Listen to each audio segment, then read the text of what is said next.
Assalomu alaykum hurmatli kanalimiz kuzatuvchilari va bizni muntazam kuzatib kelayotgan YouTube ishqibozlari, Instagram ishqibozlari va Telegram ishqibozlari. Sizlarga yana bir kontent video chiqarib boryapman. Do'stlar, mana shu joyimiz prezidentimizning nazariga tushgan.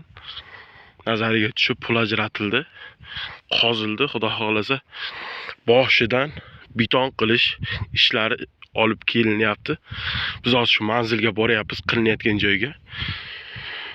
Mana ko'ringandek, mana shu joylar prezidentimizning nazariga tushgan. Do'stlar, mana shu videoni like bosib qo'yaylik, prezidentimiz ko'rish uchun. Like bosgan qo'lning Allohim kabatullohni ushlash nasib qilsin. Do'stlar, shu videoga bosingizlar, gruppalarga tarqatib qo'yaylik. Mana shu ishlar olib borilyapti. Ekskavator birinchi bir papitka kelib qozgan ekan. Shu mana chiroyli qilib qozibdi. Keyin hozir shu ta'mirlash ishlari boshidan kelayotgan ekan. O'sha hozir manzilga boryapman sekin-sekin videoni qilishim. Borsam ham videoni qilaman. Do'stlar, shu videoga maksimal darajada mana bu like ni bosib qo'yaylik, prezidentimizga yetib borish uchun. Mana. Ko'ryapsizlarmi? Cho'tka udar qilib qozibdi ekskavatorlar.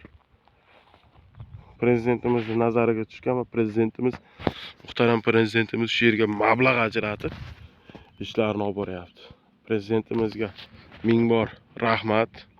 Muhtaram prezident, siz bizga shunchalik yordam qildingiz. Allohim sizga mingdan qaytsin. Shu ishlarni ko'rib chiqqaningiz uchun. Azizlar, mana shu videoni ko'rib qiziquvchilar bo'lsa, bittadan like ni bosib qo'yaylik yana bir bor. Like bosgan insonni kabatulloh ushlash nasib qilsin. Do'stlar, keyingi video narigi tarafdagi videolarni sizlarga chiqarib boraveraman. Sekin-sekin 5 minutlik, 2 minutlik qilib videolarimiz kechroq joylanadi. Bittama-bitta videoga like bosib qo'yaylik. Iltimos, like bosgan insonni kabatullohda borib ushlash nasib qilsin.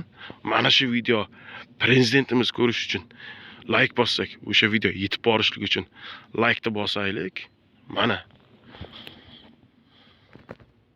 Rahmat, salomat bo'lingizlar. Videoni cho'tka-cho'tka olib boraveramiz. Rahmat.